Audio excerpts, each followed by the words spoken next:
Carmelita, I really find it a little hard to believe that you're having trouble dating. I know, I am though. I feel like everybody thinks that I'm already taken, so they don't try. Or when they do try, they try to race me for the 40. I never get that. I get that all the time. Let's race, what's your 40? I'm like, oh, how about you just ask me out? What's up, everybody? This Mr. 100K a day, the biggest hater in track and field. Today, we are going to be talking about Carmelita Jeter, one of the fastest women in history. Now, most people know Carmelita Jeter for the great times that she ran back in 2009, running 10.6 two times that year. World champion in 2011 and silver medalist in the 100-meter dash in 2012 at the London Olympic Games. But Carmelita Jeter is also known as what I call a suspicious athlete, meaning she started running incredibly fast very late in her career after running some pretty pedestrian times early in her career. When I first came into, knowledge of who Carmelita Jeter was, it was about 2003, 2004. I was living in LA and I knew her as an 11.5, 11.6 chick. She went to Cal State Dominguez Hills. She wasn't that fast. And around that time, like I said, she was running 11.5, 11.6. All of a sudden, within a few short years, she was running 10.6 seconds in the 100-meter dash. And, from then on, she was just really on fire, doing a lot of great things in track and field. So she ends up retiring 2016, 2017, and that was that. So after having that late career success, she had not been married. She had not been married, no kids, no nothing. Out there doing her thing. She went into coaching. She coached at a few colleges across the United States, and eventually she landed at the University of Nevada at Las Vegas. Just to be clear, she jumped from school to school very, very quickly. She coached at Missouri State University. She coached at Cal State Dominguez Hills. She coached at the University of Alabama. She coached at USC. And her journey to UNLV was very, very hopscotches, meaning she didn't stay anywhere very long.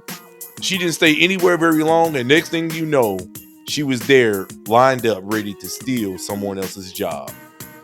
Now, it was around this time also that she went on the Steve Harvey show. She was complaining about not being able to find a date. Now, at this time, let's not forget, she was in her late 30s, early 40s. Late 30s, early 40s, a time when many women are going through the geriatric stage of their fertility journey, meaning these are considered old women getting pregnant, old women still looking for husbands. Lord knows what she spent her 20s and 30s doing, who she was dating, who she was sleeping with. So now that she was a washed up old chick, now she decided that she wanted to settle down. But according to her, nobody wanted to date her for whatever reason. I don't know what the reason was, but take a listen to what she told Steve Harvey at this time. Is a three-time Olympic medalist and a world record holder for the 4x1 relay at the 2012 London Games. But there's one track record that doesn't look so great for her, and that's dating. Take a look.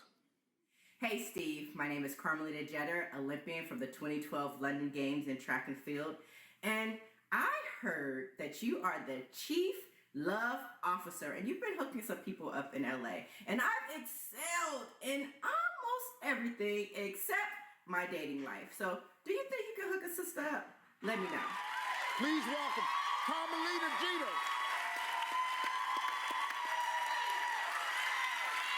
Well, this is Steve's dating pool, everybody.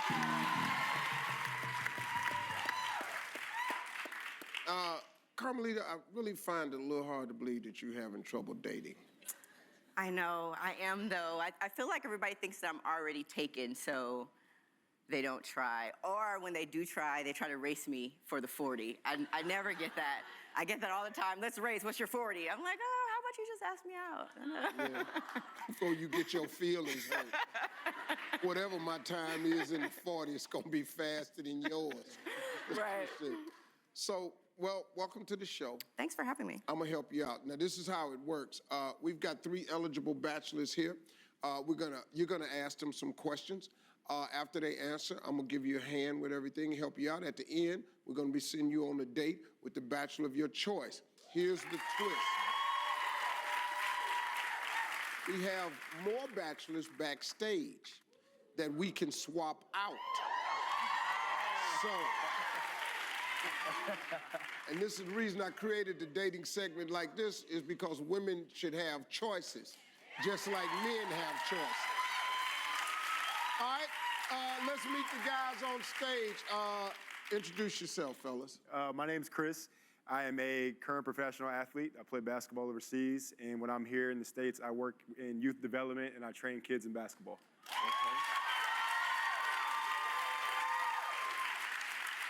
My name is Mike Brenneman. I'm from a small little town in Minnesota. I'm a project developer, or a project manager for a developer in Lake Havasu City, Arizona. I just recently moved there from the Hamptons in New York.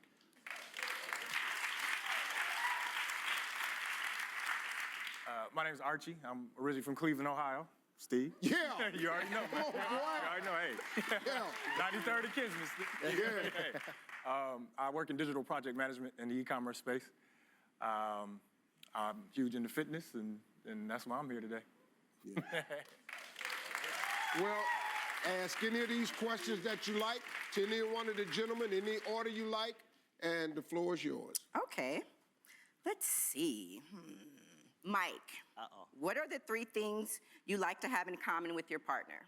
Compassion in life and adventure, being spontaneous, and good sex doesn't hurt.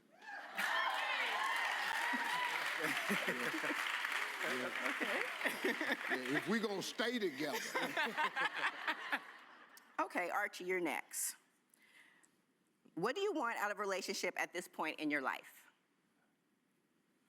I want a best friend.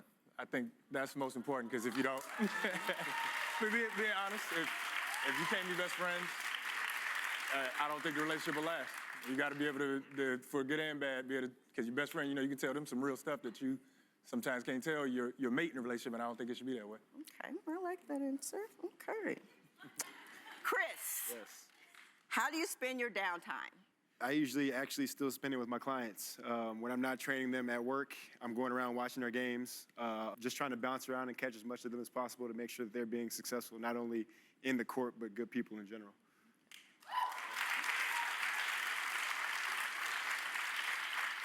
Now, Steve, I'm asking another question, but I want you to help me out on this. Okay.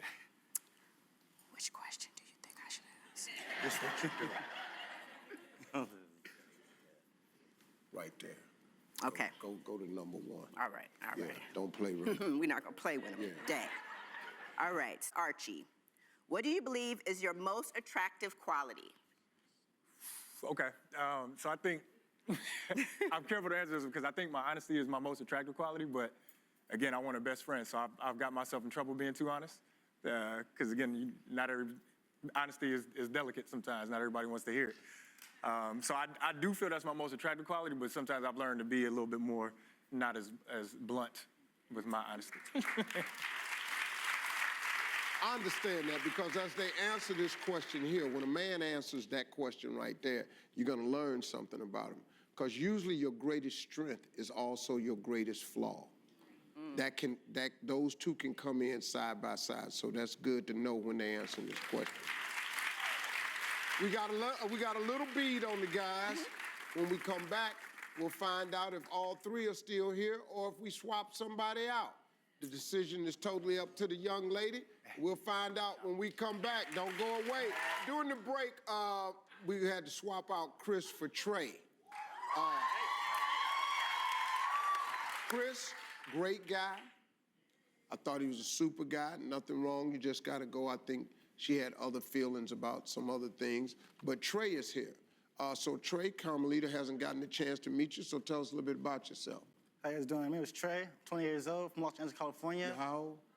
You don't want to know all that? Oh, I thought you said you was 20. Who? Nah. All right, so yeah, I'm from Los Angeles, California. I do love the show as well. I do watch it as well, too. A big fan of you as well, Steve. So this is just mostly just a life-changing thing for me right now, just being here. Okay.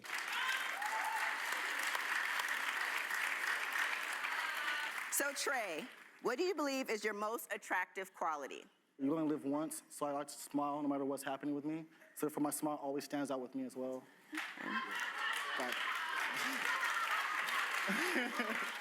Mike, if you could do one thing over in life, what would it be? I think that's an easy question for me. I probably should have listened to my mother when I was 13.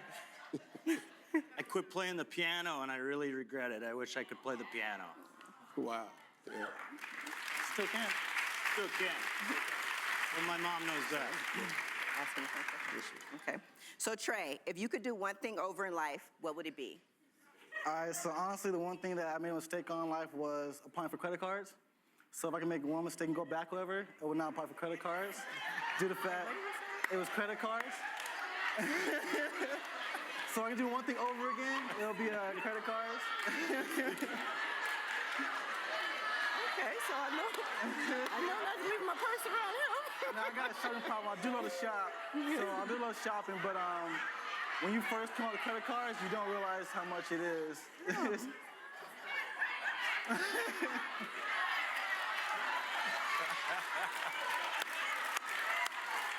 all right, buddy. Oh, God.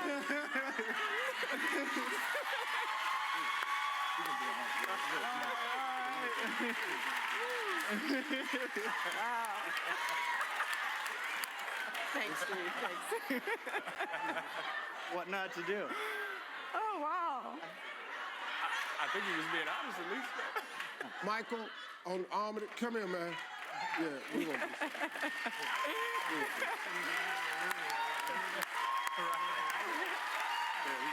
Hey, Mike, how you doing? Welcome to the show. I'm gonna give you 60 seconds to pitch yourself to our guest. All right. My name is Mike. I live in Santa Ana. I'm a mortgage funder. I'm very active. You know, this is a new experience for me being in LA, Hollywood. I'm from Orange County. So you look amazing tonight. Absolutely Thank you. beautiful. Thank you.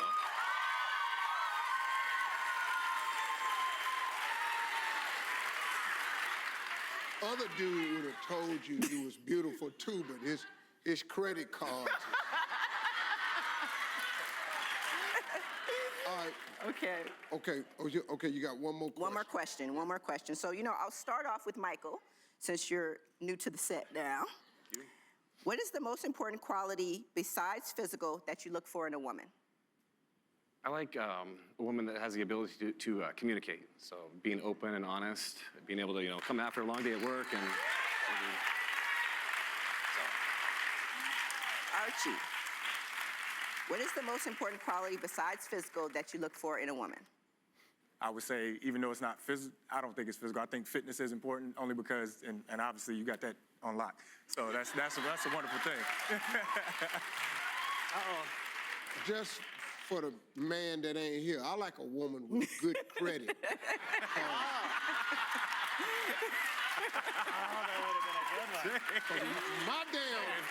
My damn credit cards is full. Okay, now listen to me. I'm gonna give you my opinion. Okay, here's the deal. All of these guys right here, listen to me. I don't think you can go wrong. What you have to do now is trust that little gut feeling that all women have, that little instinct. What is your gut saying? Well, I definitely loved all your answers to the questions, and you guys are great. But I'm gonna have to pick Michael. Come on over, Mike. Thank you, guys. Hey, folks, to find out how their date went, log on to the website, SteveTV.com. So after going on Steve Harvey's show and leaving the show with a white guy, I'm not sure what she did with the white guy. Apparently didn't work out. Because not much later after that, she links up with a guy named Adrian Mann. Now, Adrian Mann is a University of Florida alumni. He's a former 400-meter hurdler. And he wasn't that good. Ran 49. He was decent. But he had been coaching for a while. He had been coaching at the University of Florida under Coach Holloway for the last 9 years. He was also a married man. married to a woman by the name of Melissa de Leon. Melissa de Leon was also a track and field athlete from Trinidad and Tobago who was an 800-meter runner. She wasn't that good, went to University of Florida also, and they had a very, very beautiful family with one another. As a matter of fact, they had twin daughters together. Twin daughters living together at living together in Gainesville, Florida. He works at the University of Florida as an assistant coach, sprints and hurdles, and she is a teacher down at the Gainesville area in Florida. So life is going good. Life is going good, but something apparently caught his eye, or maybe something caught him or ensnared him. Carmelita Jeter, alone in her 40s, Lord knows, maybe she had some abortions. Remember, Sonia Richards-Ross, one of her contemporaries, said that she doesn't know any track and field athletes, any women in track and field who have not had an abortion. A lot of young women have experienced this. Like, I literally don't know another female track and field athlete who hasn't had an abortion. And that's sad. And so for me, I'm hoping that this will open up some discussions to helping especially a lot of young women who were in my situation not experience what I did. So we don't know what Carmelita Jeter has done in her life over the last 40-something years. But we do know not long after a Facebook post was done in which Adrian Mann gave props to his beautiful wife. They were posting amazing pictures with one another, showing how much of an amazing family they are. Carmelita Jeter pops up pregnant by Adrian Mann, who very close to this time was a married man. So literally just months after him and his wife were online gushing over one another, showing their twin daughters off, showing how good life was, he was literally getting Carmelita Jeter pregnant because their baby was born in September 2024. So if the baby was born in September 2024, that means she was impregnated in December of 2023. Just in 2022, Adrian Mann and his wife, Melissa de Leon, were online gushing over one another, telling you how much they love one another. Within 18 months, he was already getting Carmelita Jeter pregnant. Now, was she plotting on this woman's husband the whole time? You never know. We know how these thirsty old heifers be. Old and miserable, looking to steal somebody's husband. Carmelita Jeter was just on Steve Harvey talking about she can't get a man, end up leaving with a white guy. She don't know what she wants out of life. So Adrian Mann had been the assistant coach in the sprints and hurdles at the University of Florida for 9 years. His resume was impeccable. He had Grant Holloway. He had so many NCAA titles up under his belt. It was disgusting. He had been anchored in Gainesville, Florida for a while, was a pillar of the community. His lovely twin daughters were down there with him. His ex-wife was down there. He probably was still getting those guts. Shortly thereafter, all of a sudden, he decides to resign from his post. And guess where he becomes assistant coach at? He is now assistant coach at the University of Nevada at Las Vegas. That is right. His baby mama is his boss. Carmelita Jeter is the head coach. And Adrian Mann, her baby daddy, is an assistant coach. Did he screw his way to the top? Did Carmelita steal this woman's husband? Was he messing with Carmelita Jeter while he was married? Why would a man decide to leave his twin daughters, his coaching job, assistant coaching job, to move laterally to another coaching job at an inferior school across the country? Was it the gushy? What could have compelled this man to do that? Maybe his wife drove him crazy, made him want to leave. Who knows? But I am very suspicious, once again, of Carmelita Jeter. Just like we were during her track and field career. Everybody was suspicious of her. Every time we think about it, a 30-year-old woman all of a sudden running times that 25-year-old women can't run. She's really peaking in her 30s, which is almost unheard of, especially for women.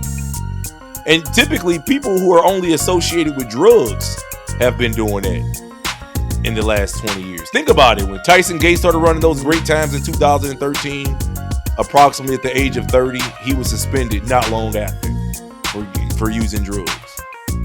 Justin Gatlin, who came back from a suspension in 2011, 2010 approximately, you know, he was notorious for drugs. He started running some of the best times of his life in his mid to late 30s. So, and became world champion. Became world champion again at like 35, 36 years old, beating Usain Bolt. So I'm still suspicious of Carmelita Jeter. I think that this situation isn't right. I think that karma will catch up to her sooner or later. I think she may have done something that she shouldn't have done. But that's just how it is with these females nowadays. They thirsty, they broke, they miserable in their 40s, pushing 50. And this is the type of behavior that they engage in. So tell me what you guys say in the comments. Do you guys think Carmelita old butt stole this woman's husband? Because that's what it seems like to me. Why would this man leave his twin daughters, move across the country from an assistant coaching job at one of the best universities for track and field in the country to coach at another university in the country at the same position as an assistant sprints and hurdles coach in an inferior position up under his baby mama? Up under his baby mama. It doesn't make sense. Leaving your twin daughters behind. It doesn't make sense. Tell me what you guys think in the comments. This is Mr. 100K a day, the biggest hater in track and field, the king of track and field, that is. Till next time, y'all. Peace.